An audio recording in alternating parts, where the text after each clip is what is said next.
aqui também. Deus é mais. Foi errado. Tem aquele ícone no canto inferior direito, né? Um lilazinho para painel do Collaborate. Daí tem o terceiro ícone, que é o de nome compartilhar. Eu tô vendo aqui do arquivo. Isso mesmo, compartilhar arquivos. Uhum. Teu arquivo está em PDF, Marina? Não é um PowerPoint. Pode ser também. Ele aceita dos dois. A única coisa que às vezes o PowerPoint ele dá uma desconfigurada, mas pode ser também. Eu normalmente compartilho com vocês como PowerPoint.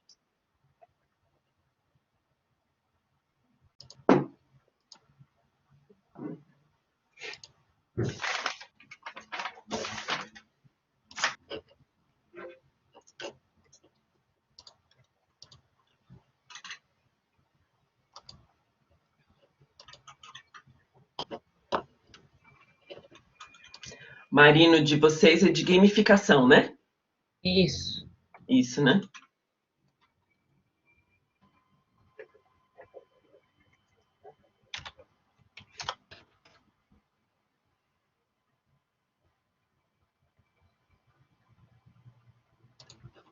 Ai, só um minutinho, prof. Ok. É Marine Marie? É isso? Isso. Isso.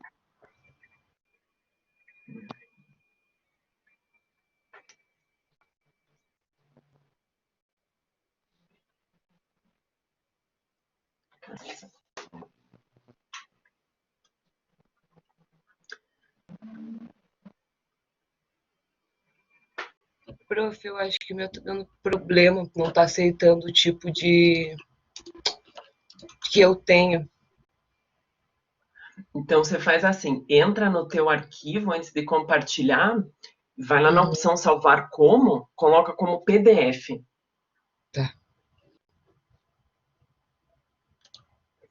Esse é mais garantido. Ele deveria ter aceitado, sabe? Mas às vezes, na dúvida, sempre como PDF ele consegue, daí dá certo. Uhum.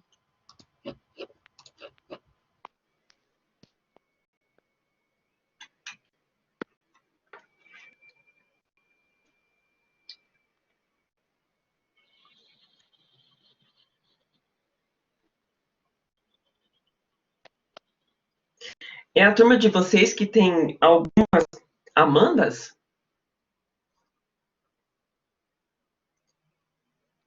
Uhum. É? Ah, tá. Sim.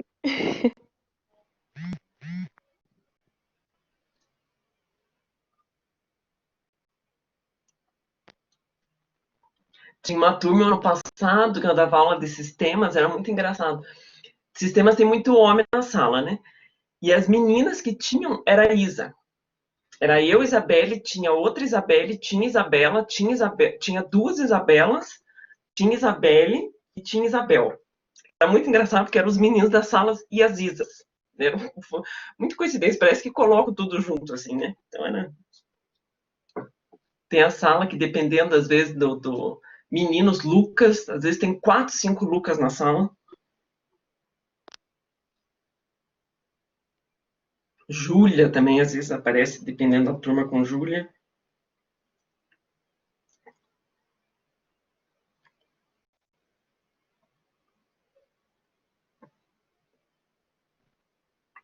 Mas de Amanda não tinha visto uma turma que tinha um monte de Amanda ainda.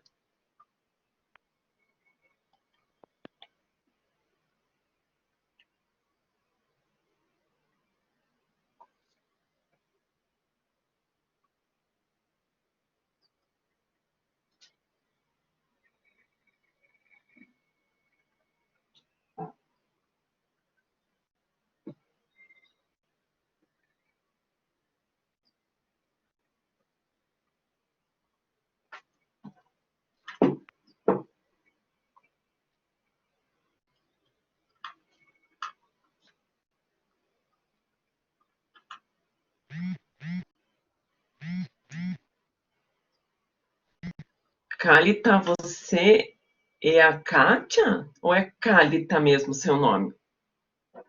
E eu que não tinha visto ainda. Eu estou anotando aqui já os que estão participando aqui.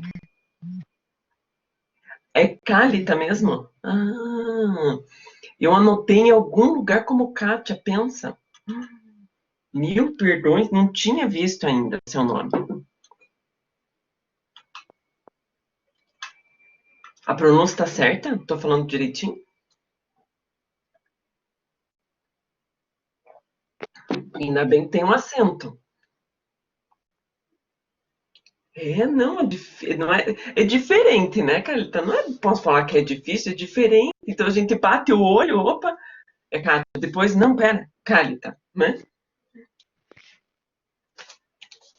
Tá convertendo o arquivo aqui pra poder entrar. Tá, ok. Acho que foi. Foi, não foi? Ah, compartilhar agora. Ah, agora apareceu, aham, ótimo. Tá aparecendo? Agora você clica em Ah, cima agora foi.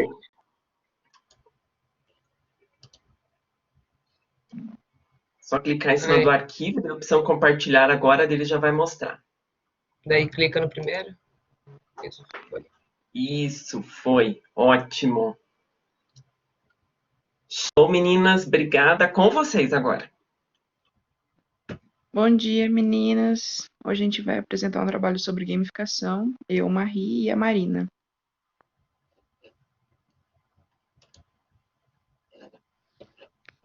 Primeiro, o que é gamificação? Gamificação, como a gente já viu com o Batistella, é você utilizar jogos, games, em outros contextos, funcionando para despertar o interesse, aumentar a participação e desenvolver autonomia, através da resolução de uma solução-problema. Consiste também em compor metas, regras, feedback do que está acontecendo, participação dos alunos e uma recompensa. Basicamente, um joguinho na vida real.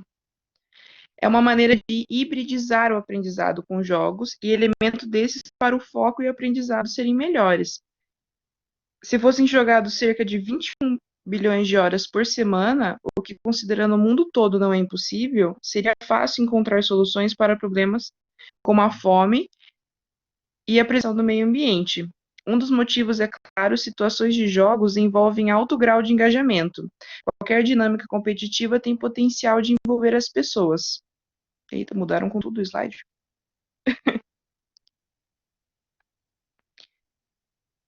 Eita, tá mudando sozinho ou é a Marina? Agora fui eu que tinha tirado, tá no 3. Ah, beleza. Uma curiosidade que a gente colocou também é que a palavra gamification é muito recente no Brasil. Por isso, muitas vezes a gente usa esse termo em inglês mesmo. A gente tem muitas palavras híbridas, né, no Brasil. E uma dessas é a gamificação ainda. O engajamento. Eu falei sobre o engajamento no segundo slide. A gente precisa muito do engajamento dos alunos na sala de aula, mostrar que eles estão ali porque eles querem, que eles estão participando, que eles estão proativos para o que a gente está fazendo. E é comum que esses games que a gente fala de misturar e hibridizar as salas entusiasmem mais os alunos a participarem das aulas e do contexto que a gente está aprendendo do que uma aula normal, entre aspas, que a gente está acostumados a ver. Assim, além de inspirar a competição e prender a atenção dos alunos, são atividades divertidas e engajadoras para eles.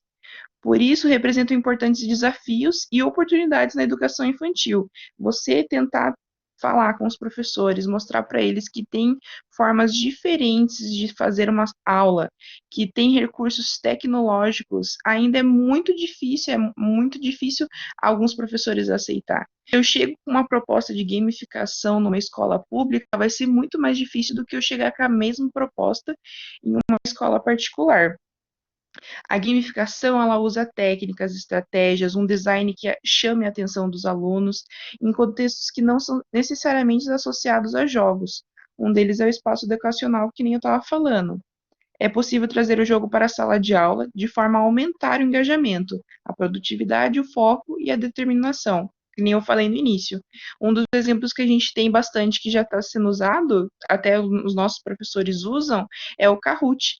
A gente acaba gamificando a nossa aula e a gente nem percebeu que a gente fez isso através dele. Em outras palavras, com a gamificação, é mais fácil você atingir metas e objetivos com os seus alunos nos mais diferentes cenários que você precisar. Isso porque as rotinas elas são modificadas no sentido de fazer que todos se sintam mais inclinados a se dedicar às tarefas e aos desafios propostos em cada situação. Eu também sou uma pessoa dessa, eu nunca tive consegui prestar muito bem atenção.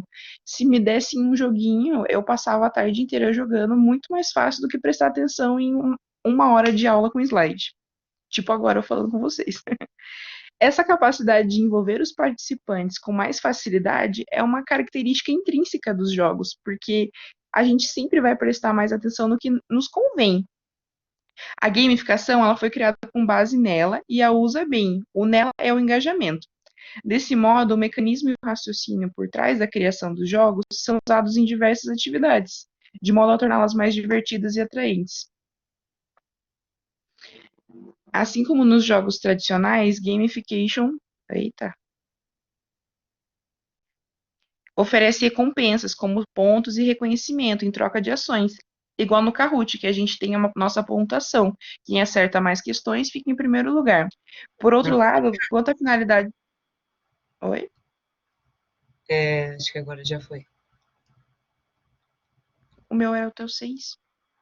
Não. Pode ir, então.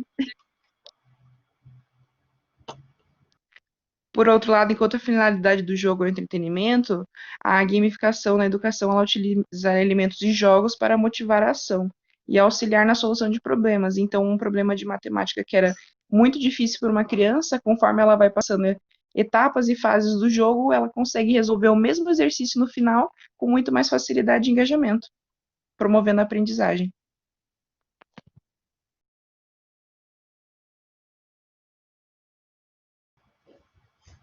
Entre os maiores desafios da educação infantil está a necessidade de conquistar a atenção do interesse dos alunos.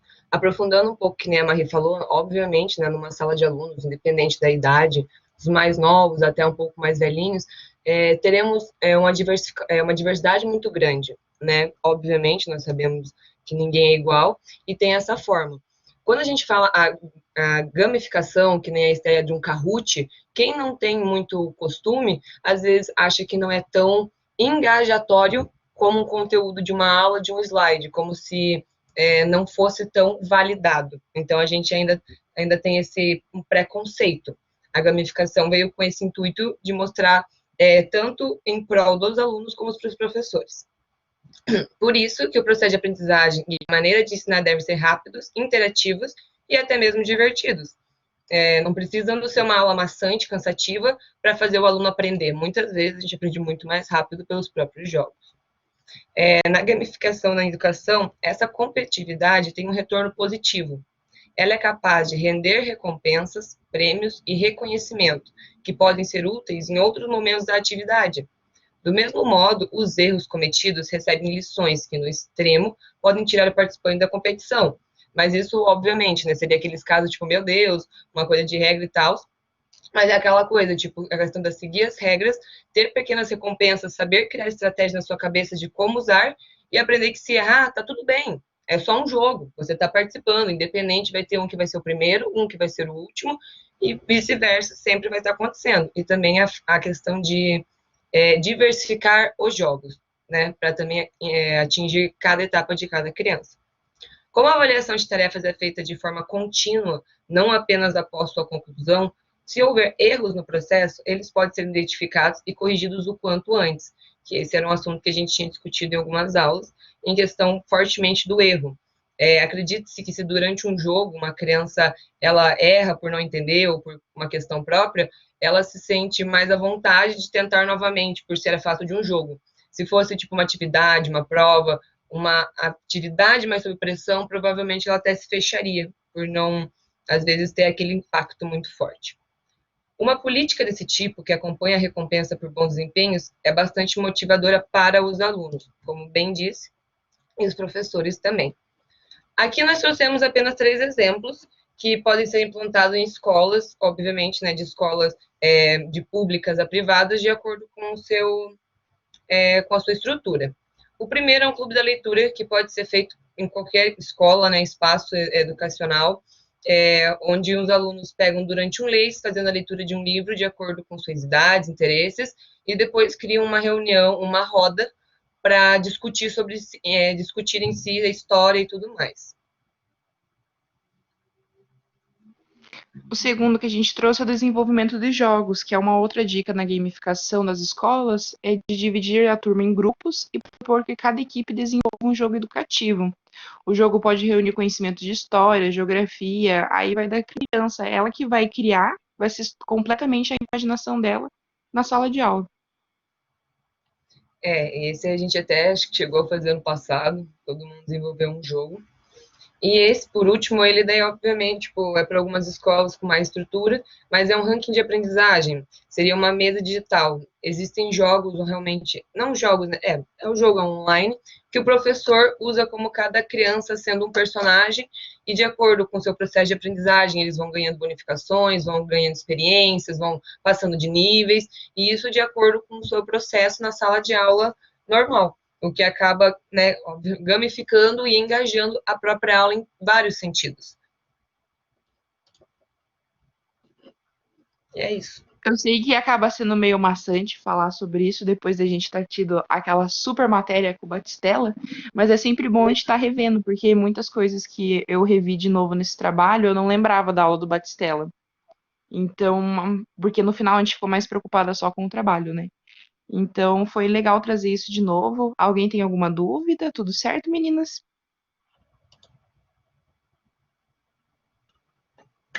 Muito bom!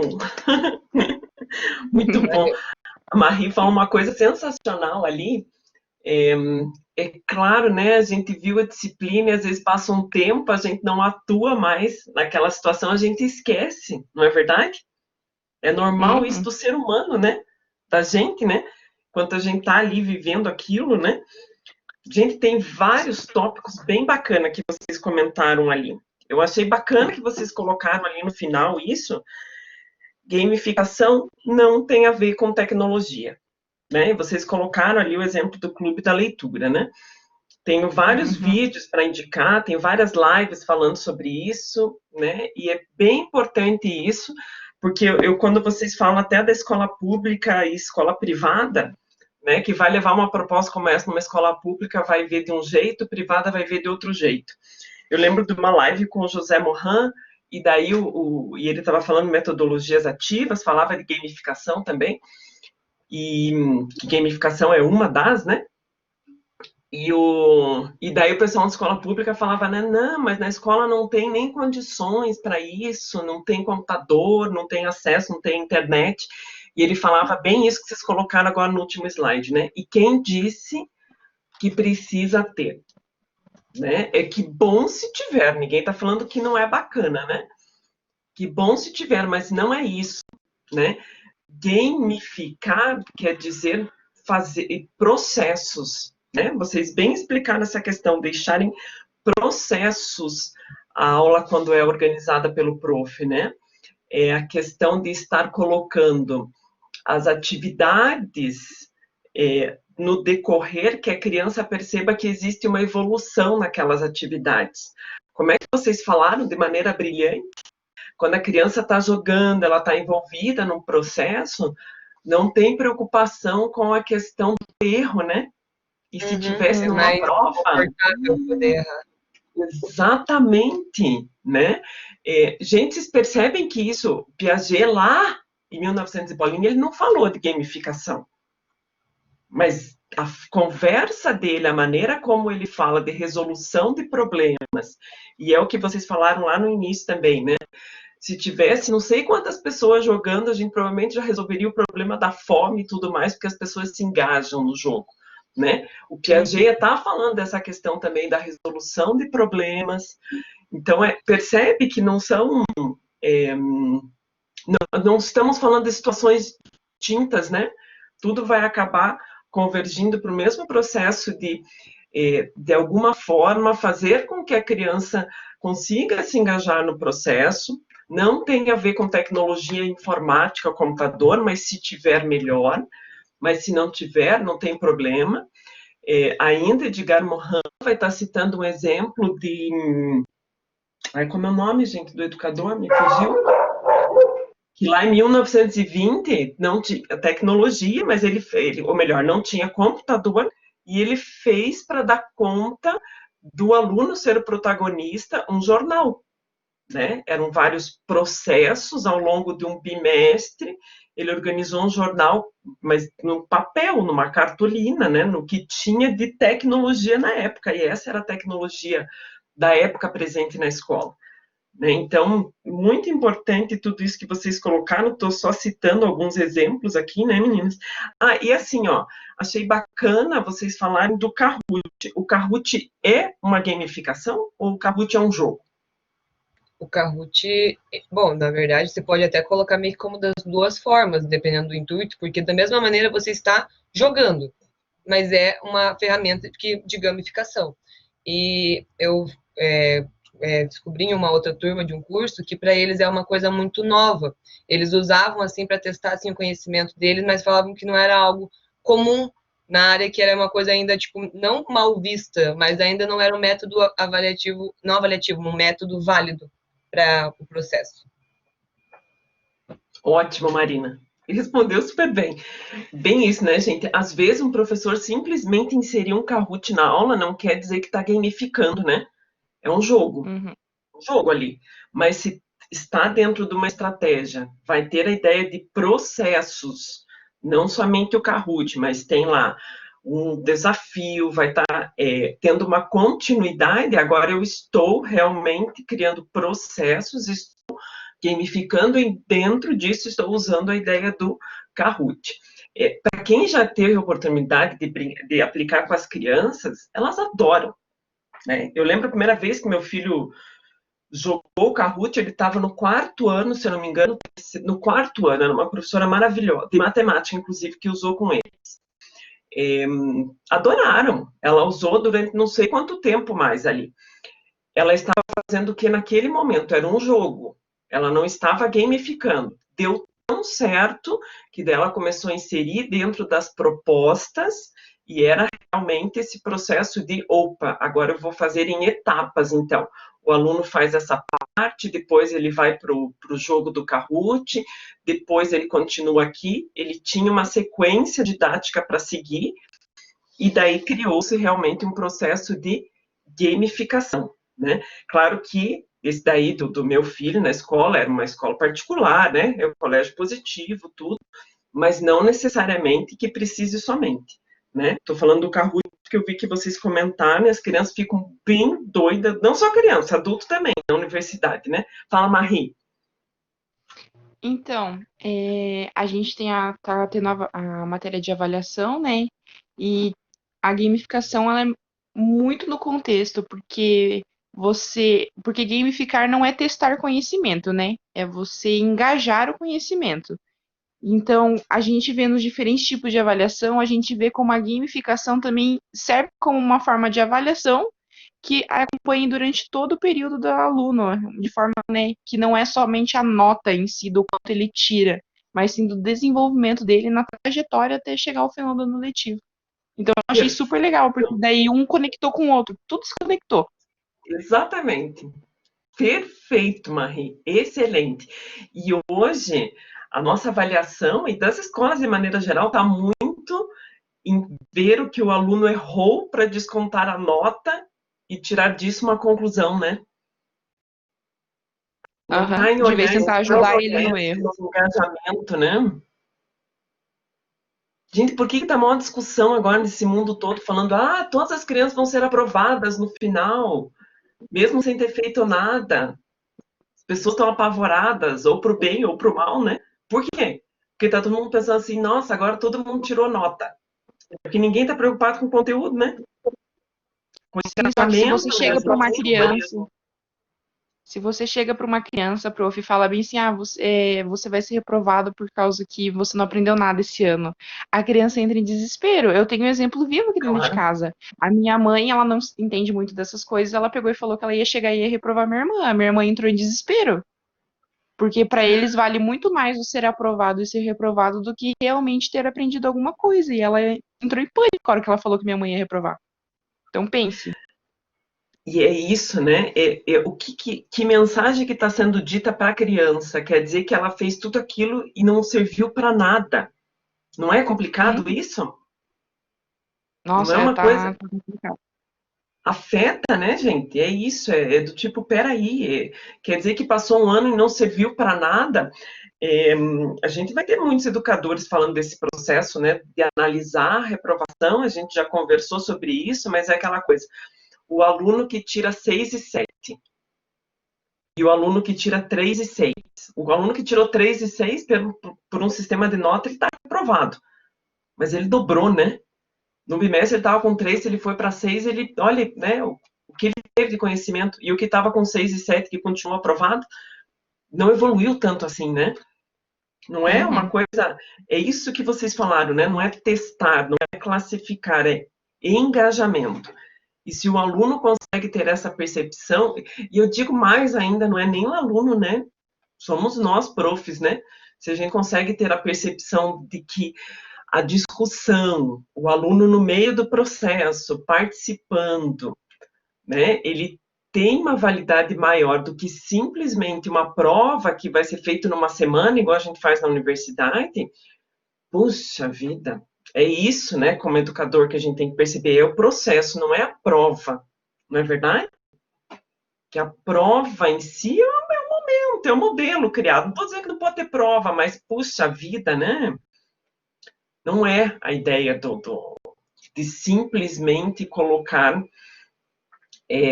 o jogo, a prova, né? É o processo, como vocês bem colocaram.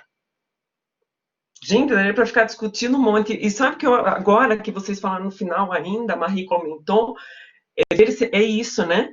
Isso, essa que tem a ver com a disciplina da avaliação, com a disciplina do Rafa, que tem a ver com a matemática, é tudo junto, é tudo junto. A gente acaba dividindo em disciplinas, mas é junto, né? Esse link que vocês Interdisciplinar. fizeram, perfeito, exatamente. O mundo criou a divisão das disciplinas, mas na verdade elas estão juntas, né? E a gente está num processo de falando sobre coisas lindas e maravilhosas de educação, e daí a gente se depara com uma semana de provas na universidade, onde todo mundo tem que fazer prova junto, né? Como a coisa é controversa, né? Não estou Pois dizendo é. que não pode ter prova, mas olha a maneira como a gente faz a prática disso, não é? É Daria engraçado, né? A universidade não é formada por professores. Pode parecer, não, mas não é. não, gente, assim, ó, trabalhei nos cursos de tecnologia da Universidade Positivo, a maioria dos cursos foi extintos hoje por demanda, não ter demanda, e lá não existia prova. O professor, não é que não existia semana de provas. O professor poderia fazer, agora, né, tem 2010 na universidade, trabalhei até 2015 nesses cursos, o professor poderia fazer quando quisesse. Isso são setores da universidade que encaram de uma determinada maneira.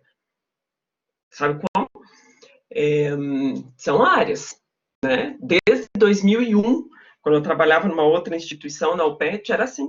A gente não precisava ter um momento específico para a prova acontecia ao longo do processo. É criado, né? São pessoas que estão na gestão, que criam, que acham importante que seja dessa maneira, e a gente se adapta, né? A gente está de um lado, a gente está do outro, mas o quanto é importante como educadores ter essa visão crítica mesmo dessa situação. Percebe? Né? Entender o que está sendo feito, que modelo que está sendo usado nisso. O que mais aparecia nesse curso de tecnologia eram projetos interdisciplinares, eram gamificação o tempo inteiro, sabe?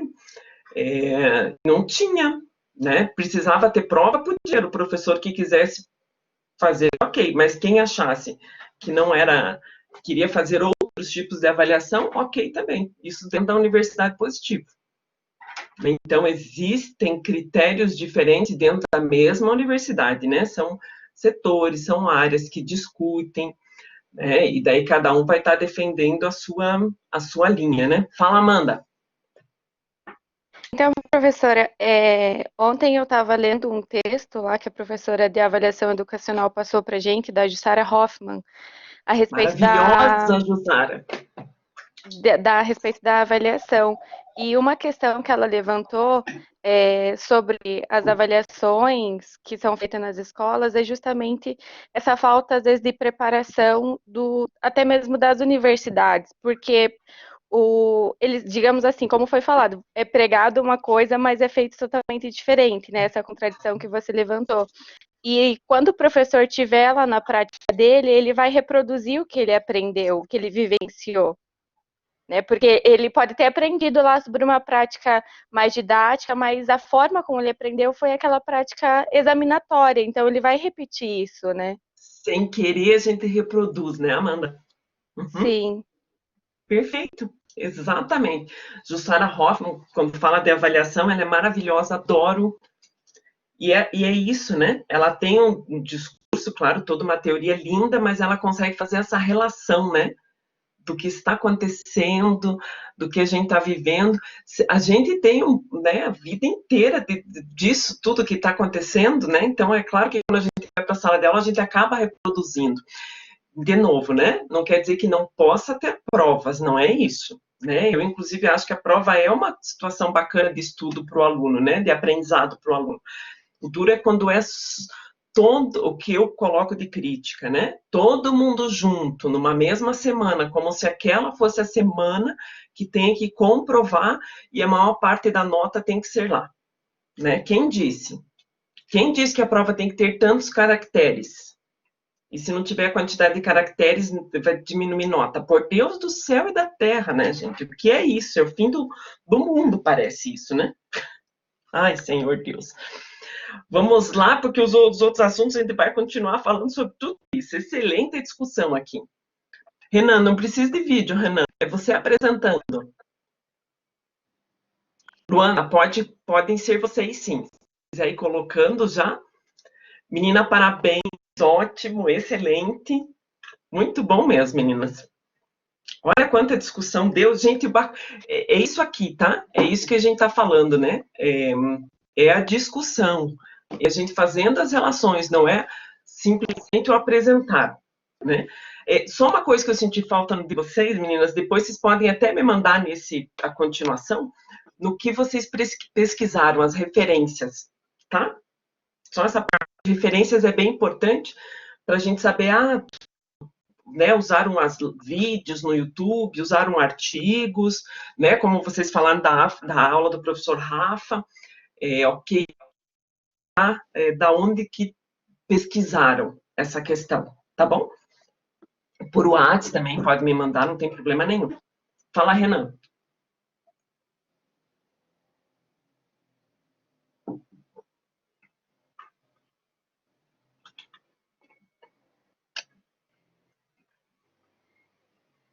Mas, Renan, não precisa ter vídeo. É você que vai estar explicando.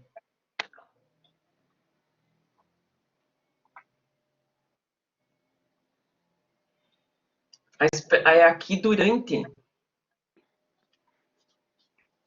Quanto tempo é o vídeo, Renan?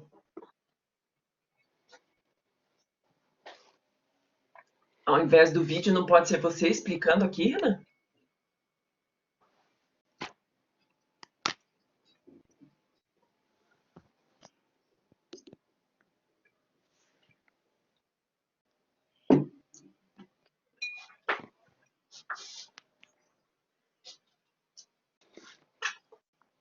Luana, se quiserem ir começando, podem começar, tá?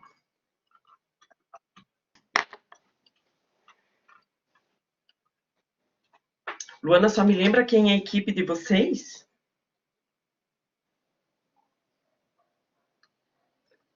É a Luana e Rafa, né? Isso, Rafael. e a Rafaela. Uhum. Meninas, vocês que não têm o slide, né? É isso, né? Isso. Ah, beleza. Uhum.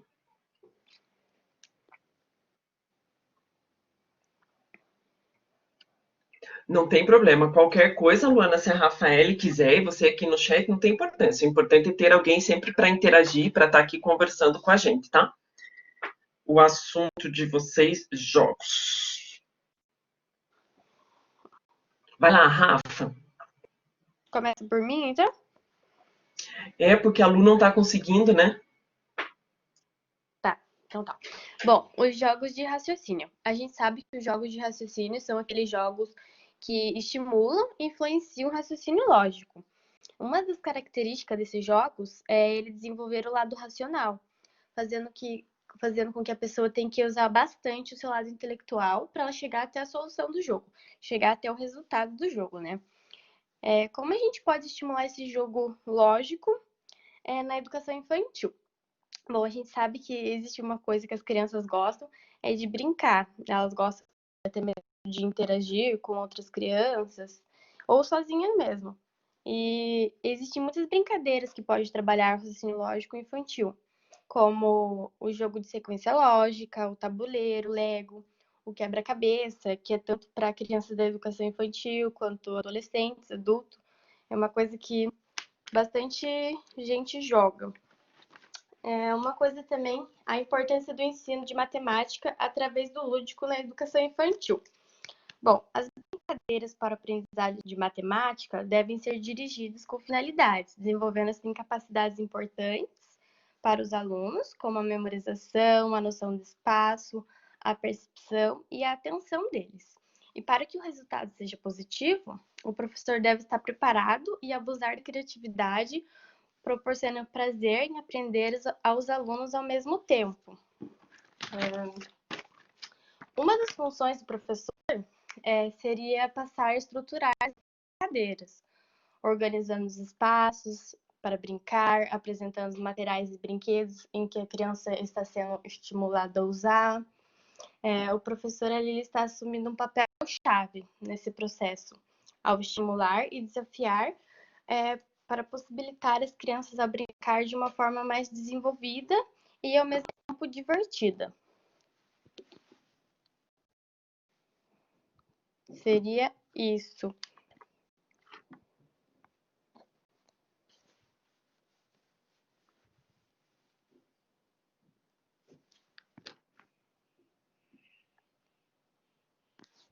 Vou abrir o áudio aqui.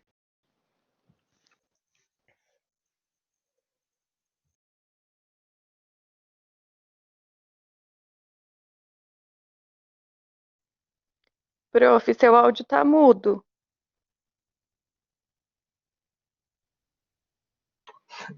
Eu me matando de falar aqui, esqueci do áudio, desculpe.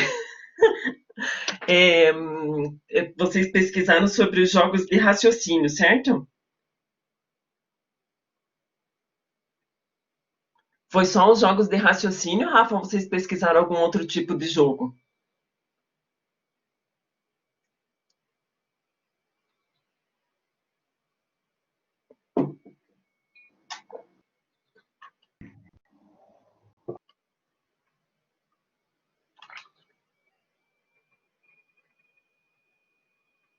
Acho que a Rafa caiu. Caiu.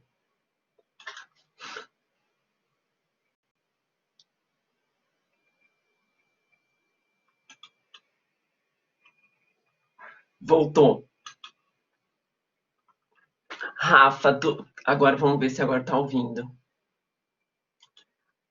Dos jogos, vocês pesquisaram só os jogos de raciocínio, Rafa, ou pesquisaram outros tipos de jogos também?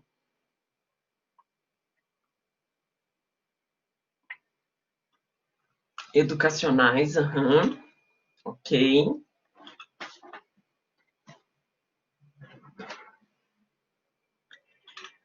Desses jogos que vocês pesquisaram de raciocínio, daí vocês colocaram lá a ideia de o Lego, quebra-cabeça. Eles são jogos?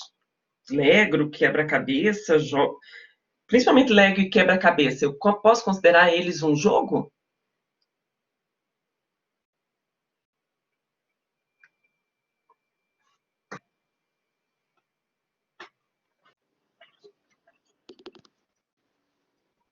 Voltou, Rafa? Voltou. Vi que a Rafa tá caindo.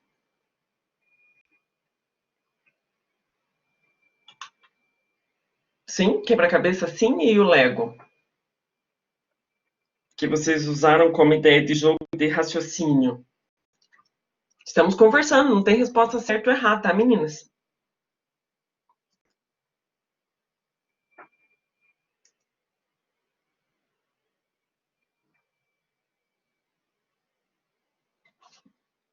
Entendi, Lu. Tem que ver sempre importante, né? A questão do. Colocou a ideia do xadrez, né, Luana? Bem importante isso aí. O que é importante, assim, ó, nos jogos, simplesmente uma atividade de sequência lógica, um Lego, um quebra-cabeça, não necessariamente é um jogo. Né? Senti um pouco de falta de vocês do que existem jogos que desenvolvem um raciocínio lógico, sim, mas o que é o jogo, né? O que é esse conceito de jogo, né? Simplesmente pegar o Lego não é um jogo.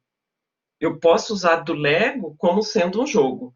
Para ser um jogo, eu preciso ter a ideia do desafio, eu preciso estar jogando com alguém, eu preciso ganhar, perder, né? Eu preciso ter uma competição nessa questão do jogo. Né? Então, não estou dizendo que o Lego e que o quebra-cabeça não podem ser um jogo, mas sozinho eles não são. Tem que ter uma estratégia para, mais ou menos como a gente está falando da gamificação em outros, né? Para motivar a criança, para a criança venha jogar e ela chegue a um resultado final. O jogo vai chegar a um resultado final. Né? Tenho um fim. E esse fim vai ter alguém que vai ganhar ou alguém que vai perder. Inclusive, isso é um desafio bacana para ser trabalhado. Né? Essa questão de quem ganha, quem perde, é super importante dentro da educação, esse trabalho. Querem reproduzir o áudio? Maiara vai estar ajudando, é isso?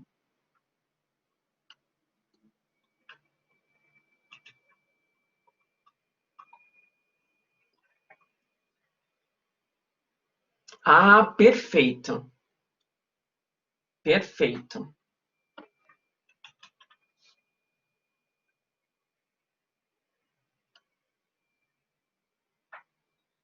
Excelente.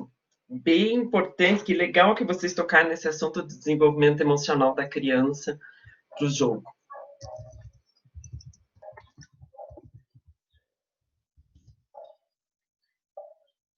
Beleza, pode reproduzir, Mayara, obrigada.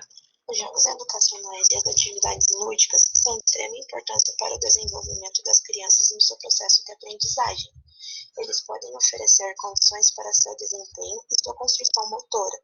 Segundo Piaget, a educação e a ludicidade são ferramentas que contribuem para o desenvolvimento da criança, agindo no desenvolvimento cognitivo, social, emocional e motor. Para as crianças, todo dia há uma descoberta diferente, principalmente no momento que estamos passando, que elas passam a maior parte do tempo explorando o seu espaço em busca de coisas novas. E nessas condições, quando a aprendizagem vem com uma boa dose de diversão, tem maior chance de ser fixado, seja em casa ou na escola.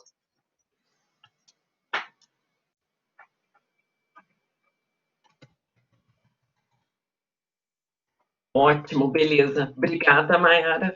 Show, Luana. Ótimo. Daí, linkando com a ideia de Piaget, né, Luana? Ótimo. Que idade tem sua filha, Luana? Perfeito. É isso, né? É o tempo inteiro brincando. Então, de novo, a brincadeira não é um jogo. Ela pode ser um jogo. Claro que quando a gente está falando, e é esse o objetivo da nossa disciplina, né? A matemática na educação infantil, é o brincar. Para brincar, a gente pode usar estratégias de gamificação, a gente pode usar jogos, a gente pode só usar o lúdico, né? Quando vocês falam da ideia do lúdico na educação infantil, que a Rafael também comentou, não quer dizer que é um jogo, ok? Sempre entendo a concepção do jogo como é algo que é um desafio, alguém vai chegar ao final dessa atividade, né? Pode ser que não tenha um jogo, pode ser que a criança aprenda brincando com atividades lúdicas, mas que não seja um jogo, ok, né? Perfeito também, não tem problema nenhum. É só como estratégia de jogo, e jogo, como vocês bem falaram, a gente está falando muito dessa questão de jogo que desenvolve raciocínio, né? Então, vamos comentar ali sobre o xadrez. Perfeito. O xadrez, sim, é um jogo para desenvolvimento de raciocínio, e é um jogo, porque vai acabar. Desenvolvimento de raciocínio, porque por mais que eu saiba as regras do xadrez, não é simplesmente uma aplicação de regras, né? É uma tomada de decisão, é o cuidado na hora que for chegar, o levantamento de hipóteses. Você não vai usar isso na educação infantil, a gente sabe que não. Mas uma criança de 5 anos pode começar a jogar xadrez com os pais? Pode, né? Não tem problema. 5, 6 anos, a criança já tem um pouco mais de condições de estar trabalhando. Claro que ali aos 6, 7 anos, 8 que vai desenvolver bastante, mas já consegue, dependendo do nível da criança, a partir de 5 anos. É um jogo porque vai acabar, é um jogo que desenvolve o raciocínio, porque não tem simplesmente...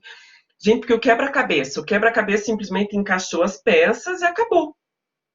É o encaixar as peças ali. Não quer dizer que eu não estou desenvolvendo raciocínio, mas não tem uma tomada de decisão tão grande como tem um xadrez, que tem vários fatores para serem analisados. Percebe? E o jogo o quebra-cabeça. O dominó. Vamos pegar o exemplo do dominó. O dominó é um jogo? Né? É um jogo que desenvolve raciocínio? Sim, mas não também no nível da complexidade que existe o xadrez. Né? E repare que o xadrez, a gente pensa assim, nossa, mas o xadrez, né, não está usando da matemática, o dominó, sim, que tem aquelas bolinhas, né, que conta 3, 6, né? É justamente ali no xadrez onde mais aparece análise de desenvolvimento para matemática, né? Por conta da tomada de decisão que tem que ser feita na hora de estar jogando, né? O dominó também, mas bem menos, num nível bem inferior, né, quando a gente está tratando de desenvolvimento do raciocínio lógico, ok? Meninas, obrigada pela relação que fizeram, né, com os jogos e Piaget, a questão do lúdico, super importante. Então, só deixando claro que não necessariamente uma atividade, uma brincadeira é um jogo, né?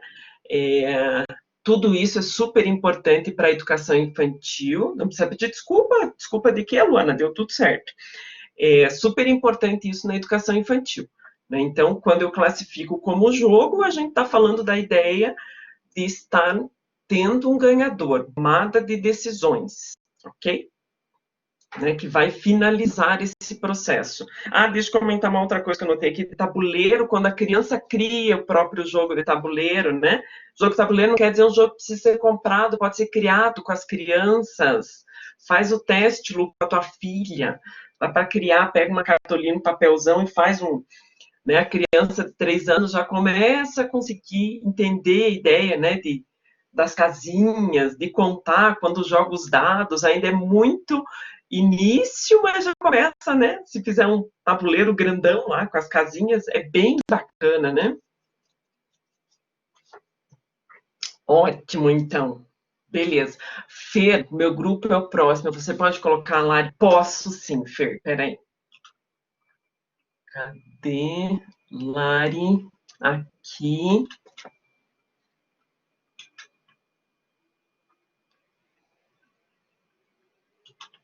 Rafa também. Rafa conseguiu ficar. Às vezes vai caindo a conexão, né, Rafa?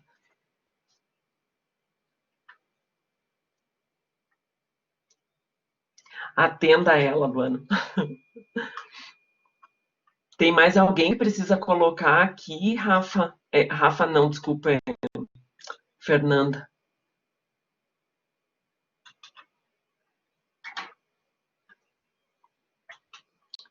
Feira de vocês, Fernanda, Larissa, Alice, Alexandra, e eu que já tinha notado aqui a Kátia, que não é Kátia, que eu anotei o nome da Kátia errado, que é a Cálita.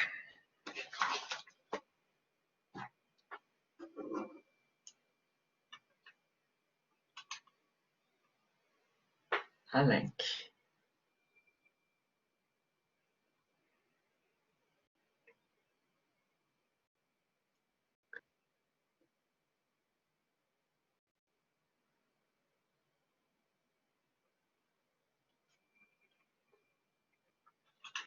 Lari, tá conseguindo compartilhar? Acho que tô, prof, tô tentando. Beleza.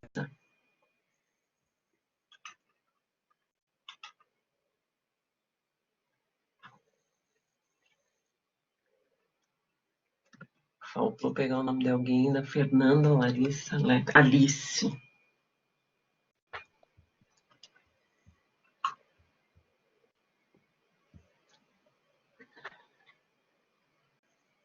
Foi? Deixa eu ver, peraí. Foi, atenção. Foi. Olha que bonitinho. Tá. Meninas, com vocês. Ih, me travei aqui. Estão me ouvindo? Sim.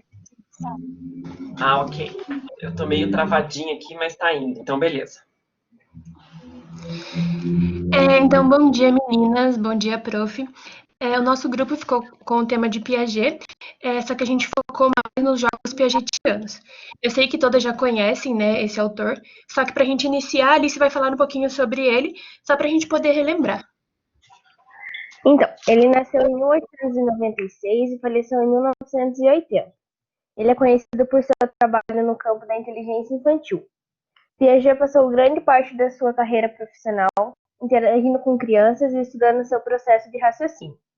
Em 1919, foi um marco na sua vida, pois Piaget iniciou seus estudos experimentais sobre a mente humana e começou a pesquisar o desenvolvimento das habilidades cognitivas. Ele tinha conhecimento de biologia. Isso fez com que ele enxergasse o desenvolvimento cognitivo de uma criança como sendo uma evolução gradativa.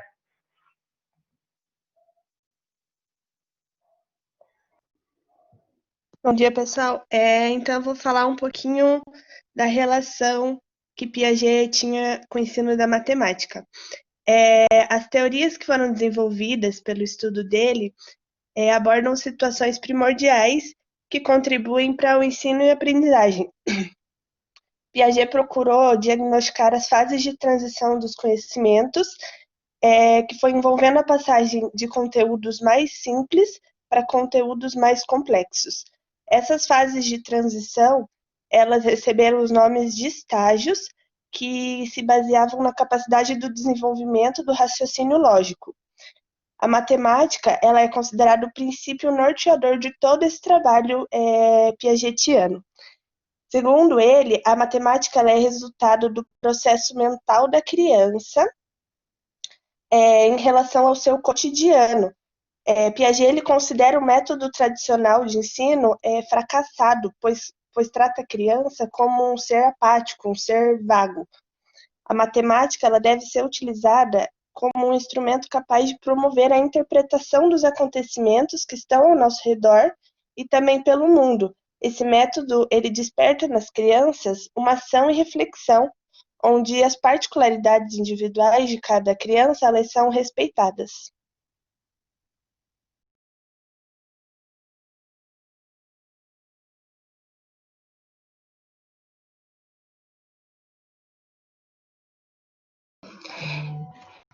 Então, como a Carita já citou, eu vou falar um pouco mais sobre os estágios da construção do raciocínio lógico, que são mais conhecidos, né, como estágios do desenvolvimento cognitivo segundo Piaget. Então, para ele, o nível de desenvolvimento de uma criança consiste em 4 estágios subdivididos, que vão desde o nascimento até a idade adulta da criança. O primeiro é o sensório motor. Nele, de 0 a 2 anos, e o mundo torna-se instrumento do interesse da criança, a ser explorado e manipulado. Então, nesse estágio, eles aprendem por meio da observação sensorial. Eles adquirem controle de suas funções motoras e a partir de atividades, exploração e manipulação do ambiente e de objetos. E nesse estágio ocorre também a reprodução dos movimentos. Então, um exemplo da gente deixar um objeto na frente de um bebê, deixar cair esse objeto na frente da criança. Ela vai observar você e depois, se você der esse objeto na mão da criança, o que ela vai fazer? Vai repetir o mesmo movimento, vai deixar esse objeto cair inúmeras vezes só pelo prazer de ver aquele movimento se repetir.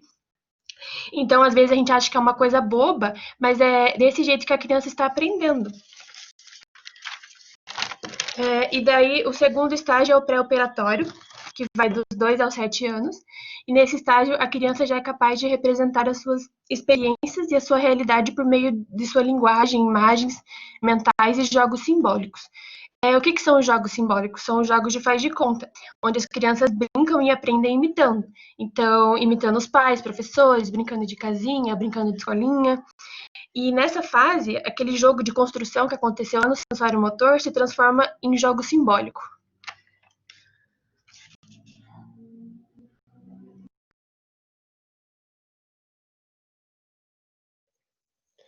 Eu vou falar sobre os próximos estágios, que é o operatório concreto e o operatório formal. A fase operacional concreta vai dos 7 aos 12 anos e é a criação de lógica de classes e conhecimentos, mas que não esteja ligada a dados perceptivos. Isso significa que a criança está compreendendo as mudanças ocorridas no ambiente e o raciocínio está amadurecendo. Relacionando essa fase com a matemática, primeiro a criança aprende o conceito de números e seriação, por volta dos 7 anos. Depois a classificação da realidade, mas essa classificação vai variando conforme a aprendizagem que ela vai fazendo ao longo do tempo. A fase operacional formal é a última fase e são para crianças maiores de 12 anos. Ela é marcada pelo amadurecimento do desenvolvimento cognitivo da criança. Um dos pontos principais é o pensamento científico adquirido por ela. Considerando que essa fase é de transição, a pessoa passa a analisar possibilidades hipotéticas. Ela também tem a aquisição de outras habilidades, mecanismos e conhecimentos que fortalecerão ainda mais a sua autonomia cognitiva. Vale ressaltar também que a capacidade mental da criança fica mais rápida e mais crítica.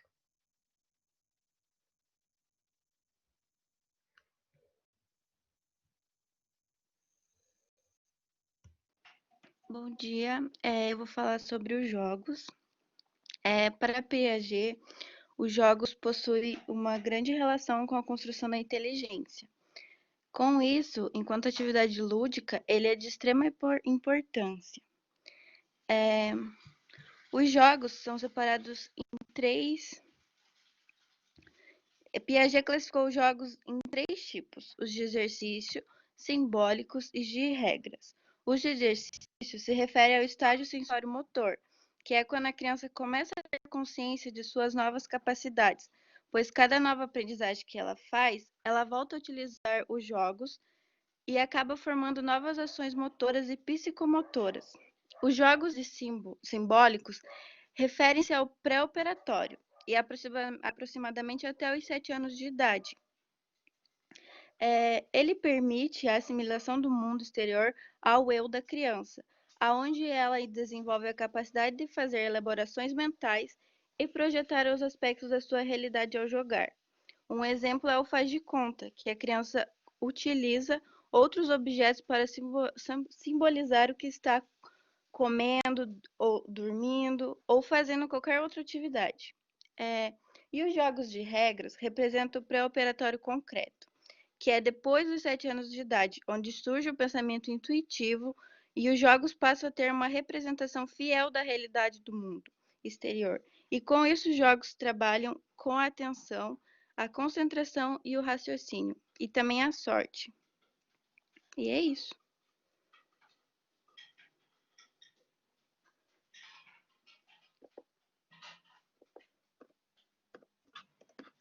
Isso, finalizou. Tô vendo que tem mais um slide. Aquela que vai vendo os números, eu tô vendo que... ótimo. O próximo é as referências, prof. As referências, perfeito, né? Até as meninas, né, do Marina e a Marie, não esqueça depois me mandar as referências, a Luana e a Rafa também, tá? Bem importante a parte das referências, como as meninas colocaram aqui, pra gente saber onde foi investigado, né, meninas? Muito bom, ó. Gente, eu não sei vocês, mas sempre é uma beleza escutar Piaget. Não é verdade? Eu sei que você, no curso de pedagogia, o que mais se fala no curso de pedagogia de Piaget, né?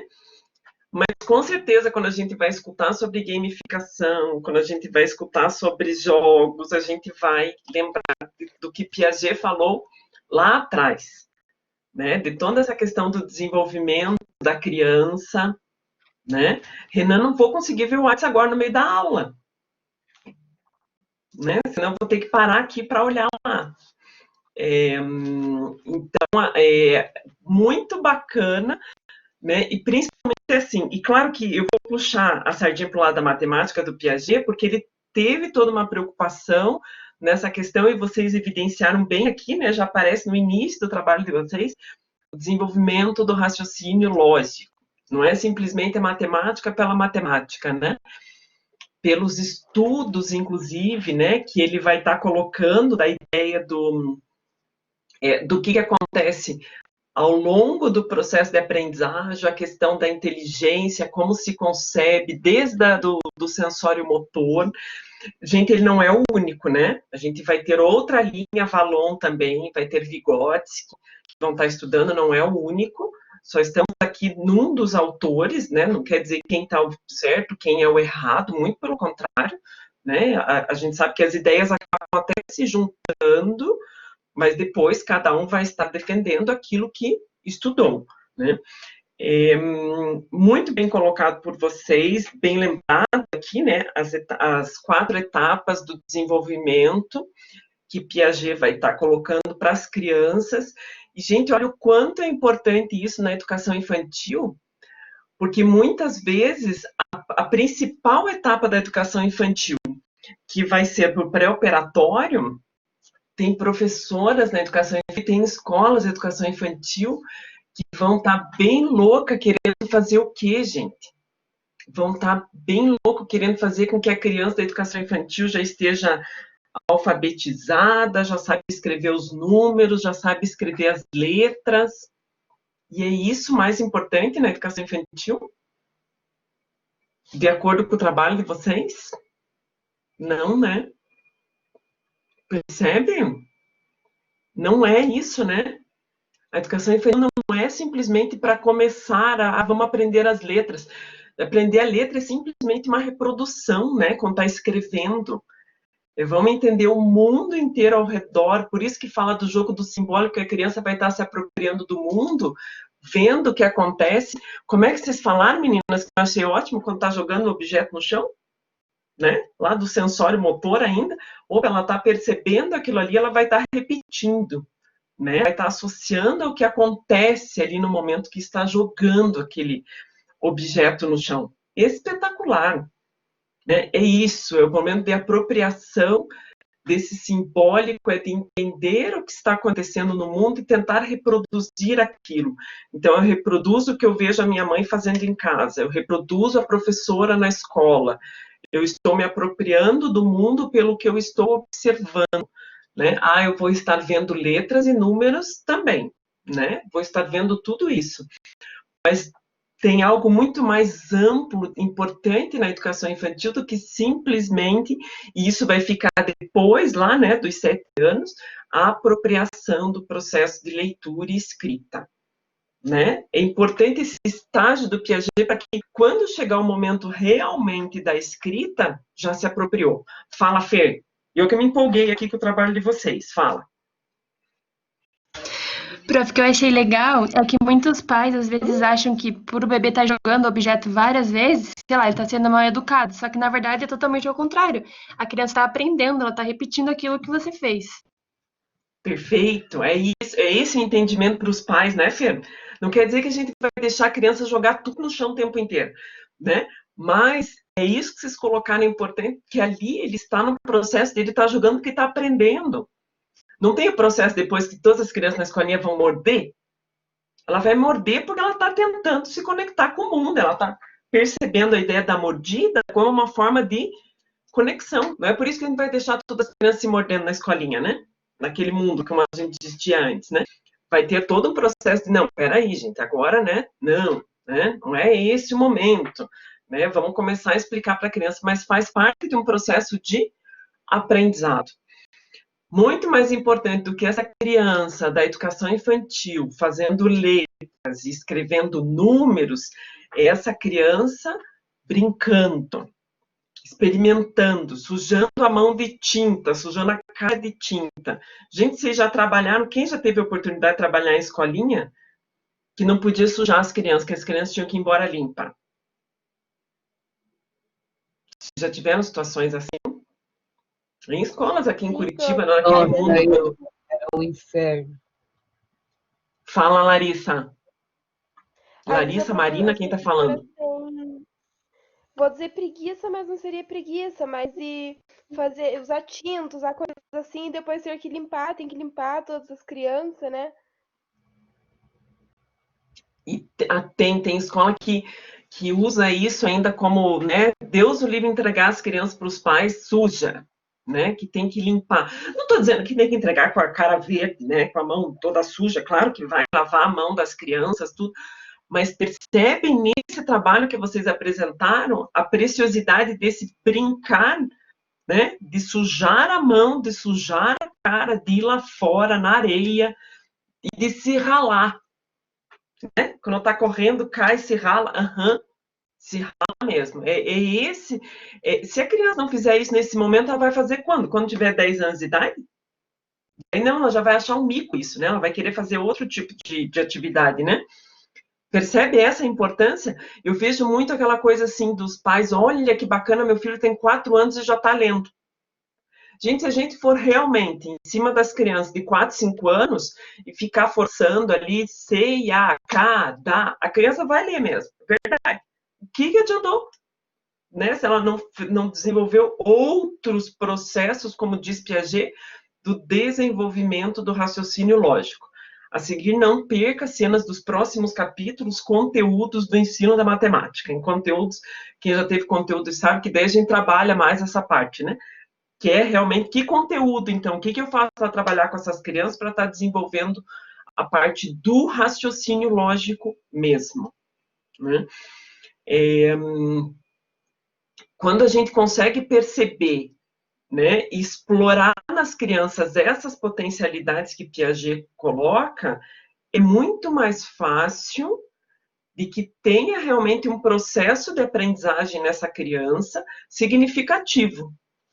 Né? Porque eu não estou realmente querendo forçar algumas coisas antes, eu estou aproveitando a educação infantil para o brincar, para o manusear, para o trabalhar. Espetacular. Né? Eu acho que para qualquer área, né? Matemática, ciência, geografia, língua portuguesa, Piaget traz um estudo muito significativo. Então, não, é impossível não falar dele, inclusive ele é necessário para qualquer outro estudo, né? De gamificação, de jogos, a gente vai... Porque se a gente consegue... Ele vai estar se preocupando com a questão neuro, né? A questão química do cérebro, né? Como processo de aprendizagem. Não é simplesmente um achismo. Então, por isso que fica mais relevante para entender todo o resto das nossas atividades, né? Depois para frente, no decorrer como prof. Muito bom mesmo, meninas. Mais alguma coisa que vocês queiram comentar? Lembraram dos estágios? Eu sei que vocês já tiveram com os outros profs, né? Aliás, pedagogia que não fala de Piaget, né? Desde que vocês entram no primeiro dia na faculdade já aparece, não aparece, né? Muito de Piaget, né? Muito bom. Não sei se eu já havia batido palmas e você está ok, está com tudo completinho, não precisa me mandar nada depois, o que está faltando. Deixa eu ver Os aqui. slides não precisa mandar, prof? Não precisa. Não precisa. Ah, tá. Tá ótimo aqui, já como foi, nem precisa me mandar, tá excelente. Então tá bom. Mesmo, era mais como um suporte, às vezes, para vocês, para estar compartilhando aqui no momento, tá? Gostei bem do foco que vocês colocaram, acho que quando a gente fala de Piaget, não tem como não imaginar os 4 estágios, né? O que a gente mais lembra de Piaget foi de extrema relevância, essa lembrança aí para quando a gente está retomando Piaget. Deixa eu só olhar aqui, só estou vendo quem... Gente, a Milene e a Kathleen também são hoje, elas até me mandaram também a ideia dos vídeos. Renan tá aqui ainda? Será que o Renan caiu? Deixa eu ver. Tá. Renan, você quer o vídeo que você falou que você tinha subido para o YouTube, você quer compartilhar ele aqui, Renan? Que daí você tá aqui, você consegue participar da discussão também. E daí a Milena e a Kathleen, que não conseguem estar, elas me mandaram também.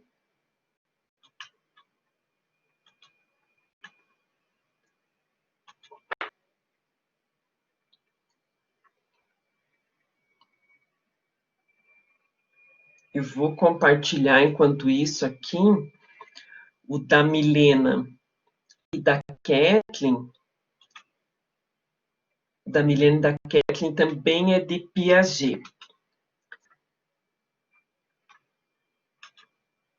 Deixa eu só... Aqui...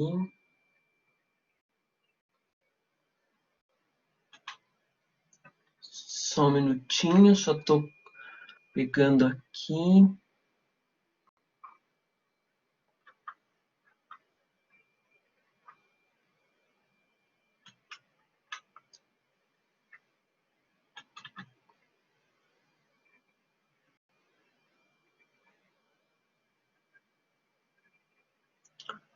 Só um minutinho, só enquanto carrega aqui, gente.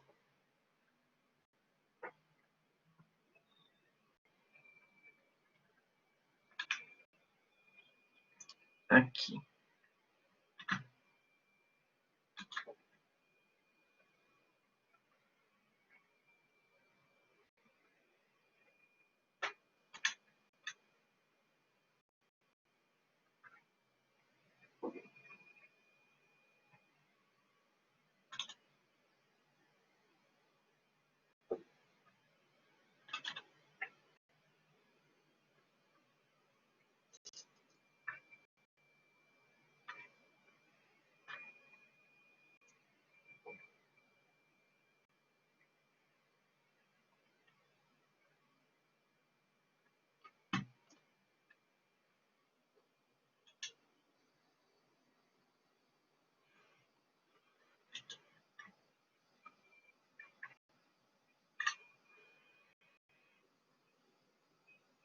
Espera aí, só um minuto. Parei. Tá, deixa eu colocar agora. Aqui, agora sim, compartilhando com o áudio. Vamos lá. Aqui.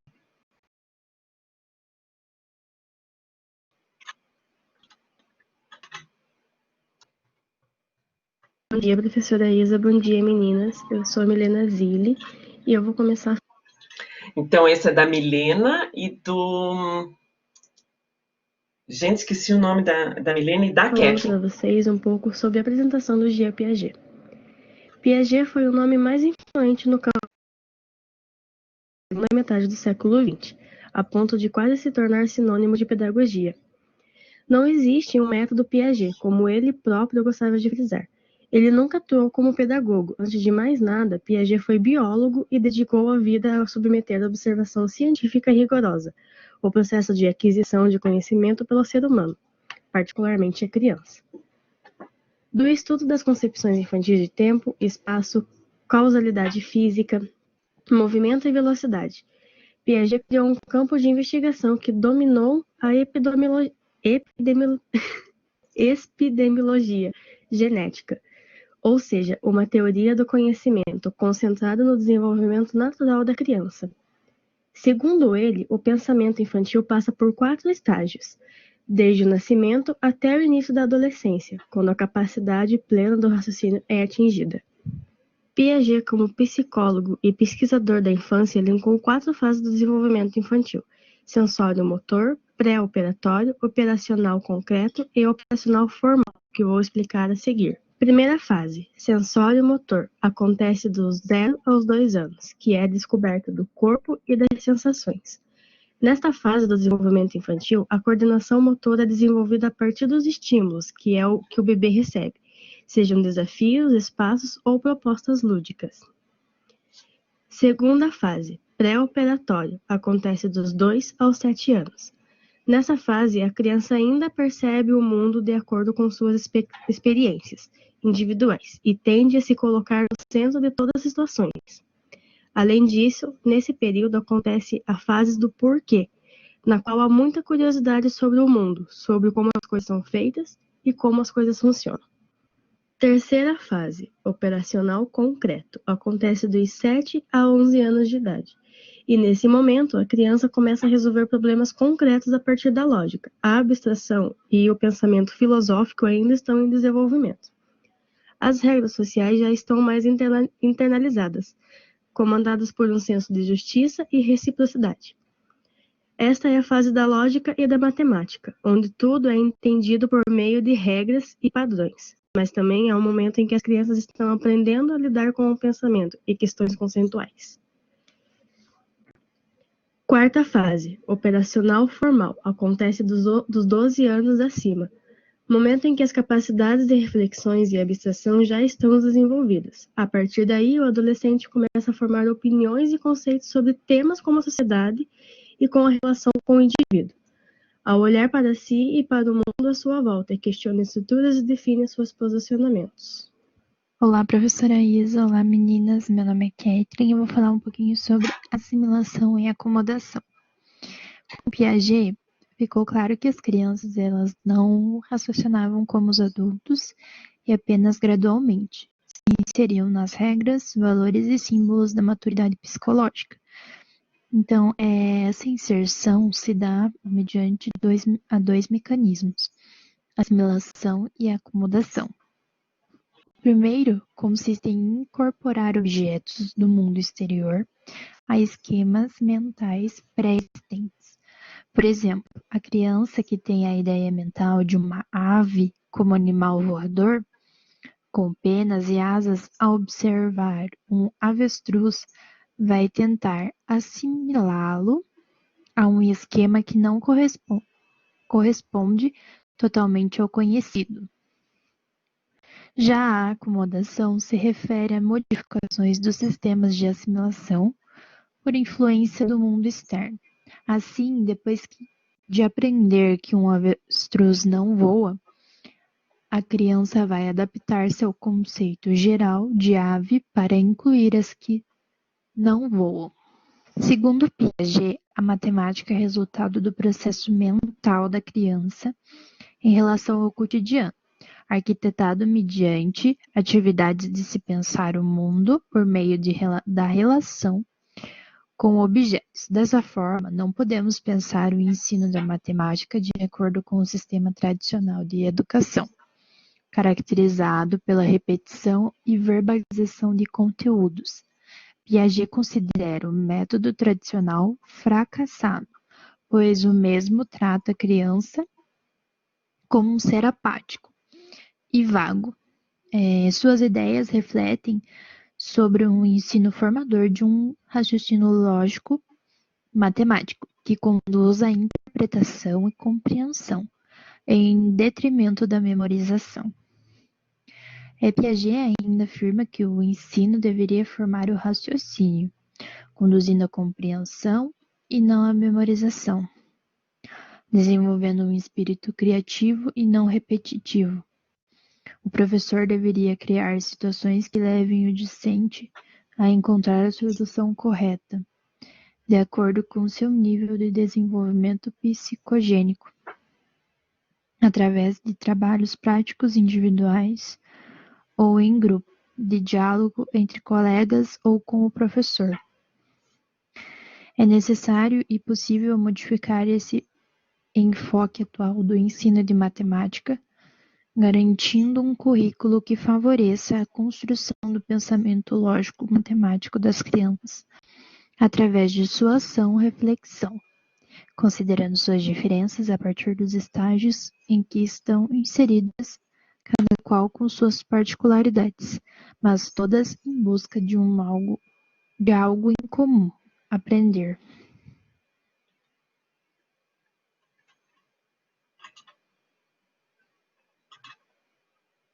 Voltou. Então, a Milena e a Kathleen me explicaram, né, que elas não conseguem estar aqui no momento da live, por isso que elas me mandaram. Até comentei com elas, né, que nesse momento é apenas a parte, né, vamos pensar em termos de nota, e não tem esse processo da discussão aqui com as meninas, né, durante o processo, que não era simplesmente uma apresentação, mas a ideia de nós estarmos discutindo a respeito, né? Mas elas fizeram também, entregaram, ficou faltando só a ideia delas estarem aqui discutindo com a gente.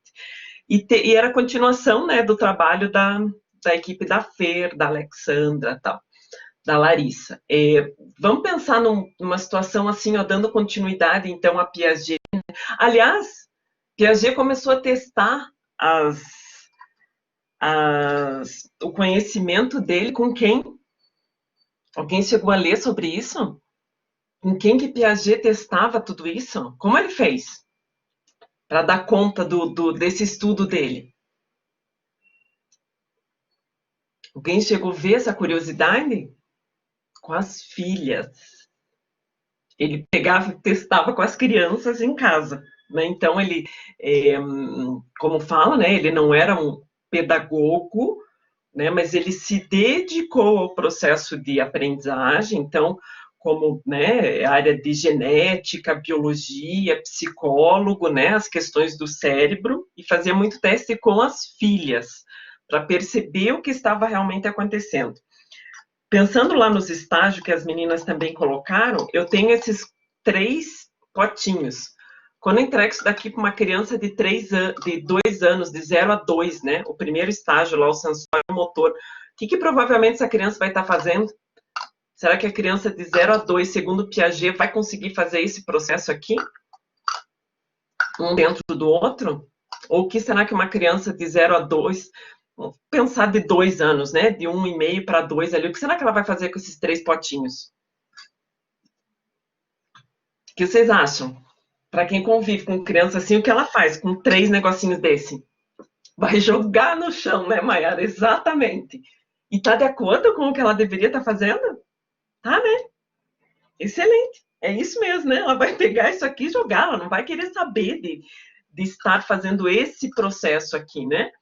O processo de um dentro do outro é algo que ela vai começar fazendo isso aqui, ó, experimentando, né? É tentando fazer isso aqui. Veja que até os 2 anos ela está muito mais na questão de tentar segurar isso aqui e com isso ela vai ver o que acontece, né? Quando está jogando no chão. Depois disso que ela vai pegar as peças e vai tentar fazer isso aqui. Oh, peraí, não consigo. Inclusive, nesse momento, falta a paciência da criança, né? Tem um vídeo de uma menininha que é sensacional, né? Ela tá fazendo, não lembro do que ela tá tentando segurar, que ela não consegue encaixar e que daí ela joga tudo. É a cara da criança nessa idade, excelente. Excelente, né? Porque ela tá tentando se concentrar ali e não consegue. Dos 2 ali em diante até os 6, 7 anos, ela vai começando a fazer esse processo de desenvolvimento aqui, né? Opa, olha o que eu consigo estar fazendo. Né? Eu consigo pegar aqui. Gente, olha isso aqui que eu peguei. Um potinho com feijão. Tá? E olha o que eu vou estar fazendo com esse potinho com feijão. Coloquei aqui nesse daqui. Coloquei nesse daqui. E coloquei aqui. Deixa eu só dividir melhor aqui, que não está bem dividido.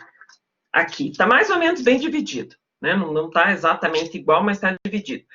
Vocês viram o que eu fiz? Eu peguei o que existia aqui e coloquei aqui. Mudou a quantidade de feijão?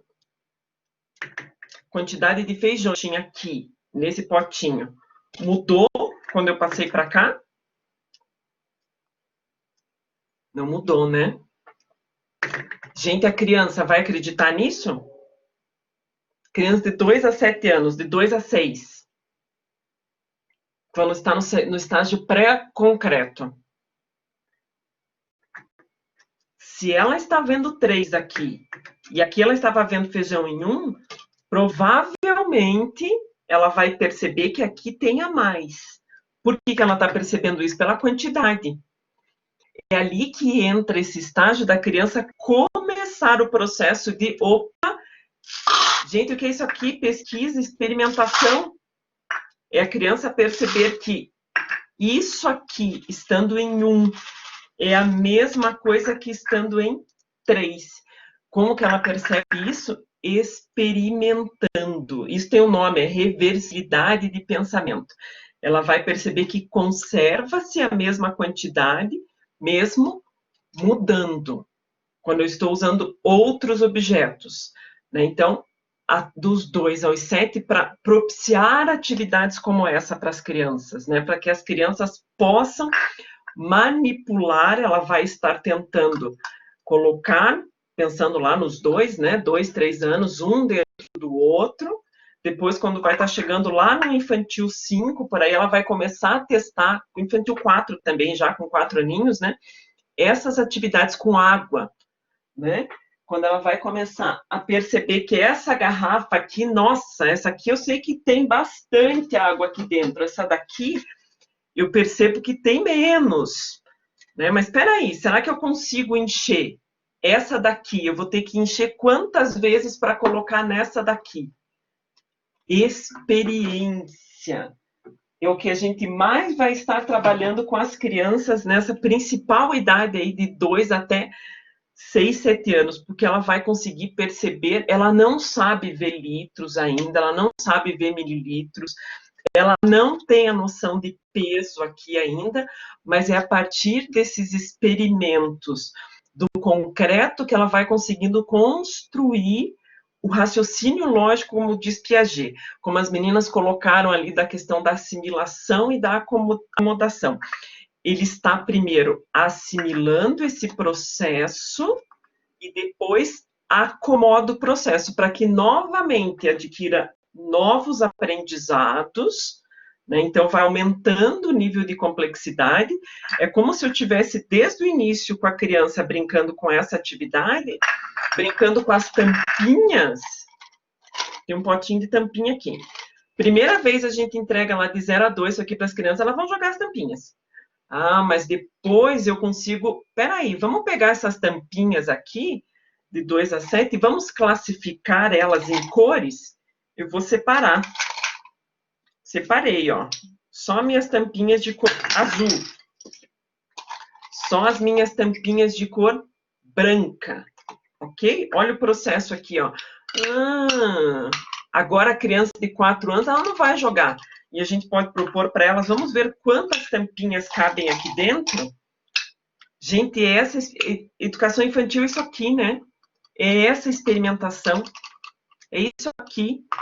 É o separar, é o classificar processos mentais também, spoiler, disciplinas de conteúdos da educação infantil, né? É esse processo de ciências. Ciências fala disso, né? De experimentar, de testar.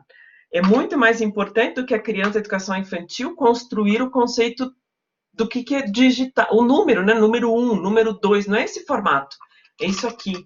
Opa, ó, esse aqui eu coloquei 4, esse aqui eu coloquei 3. Será que eu consigo colocar mais um para ficar com a mesma quantidade? Opa, olha aqui, ó. Eu estava final de semana com a minha sobrinha de 3 aninhos, ela não sabe ainda contar. Está no processo, logicamente até 3 ela vai no 1, 2, 3 por causa da idade dela.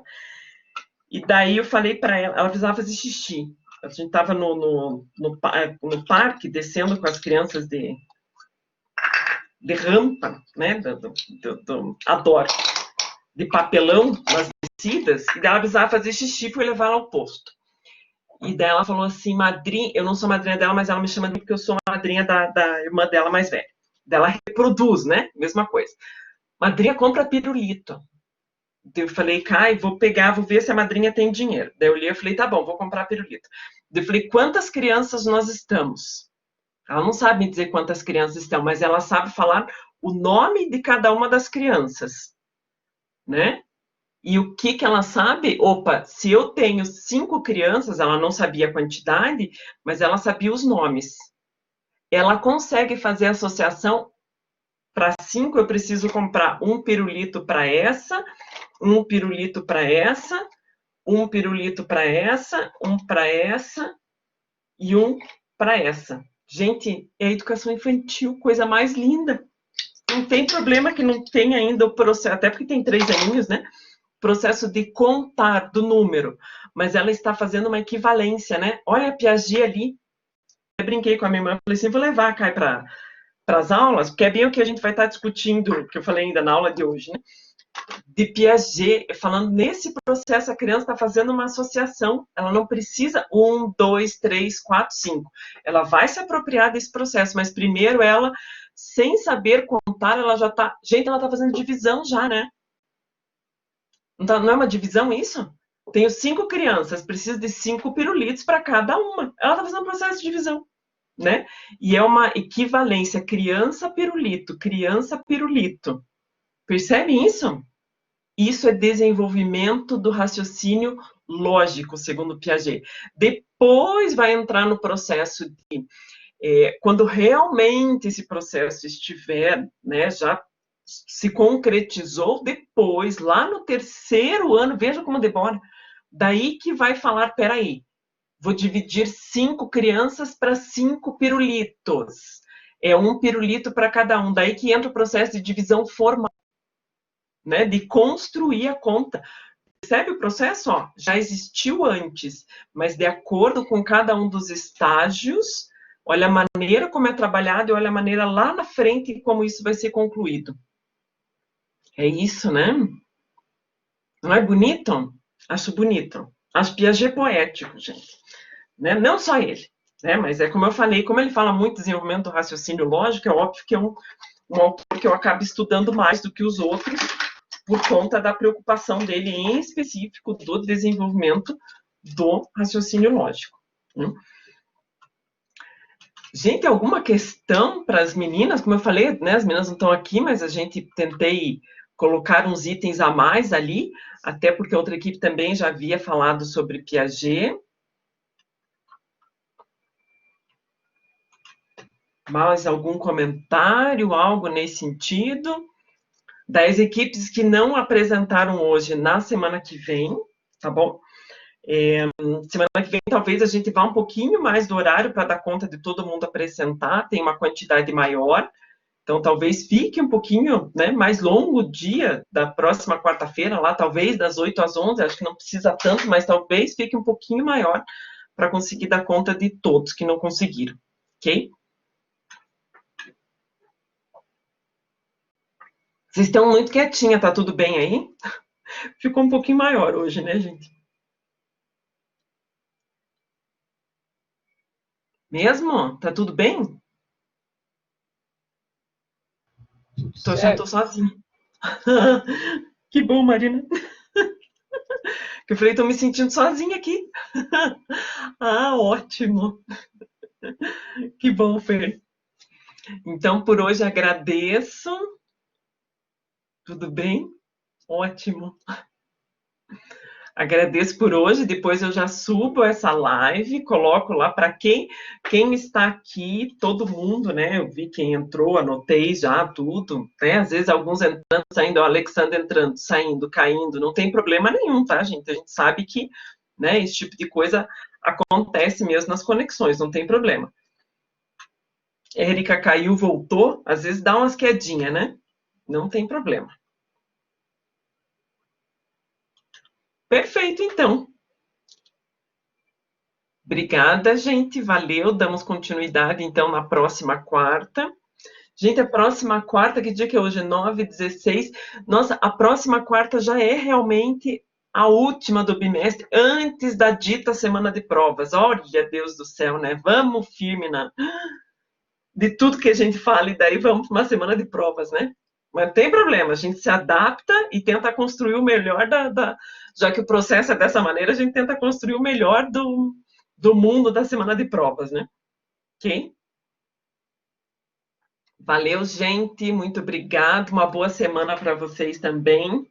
Começou na quarta, a nossa semana está menor, né? Que seja bem produtiva. Beijos, fiquem bem.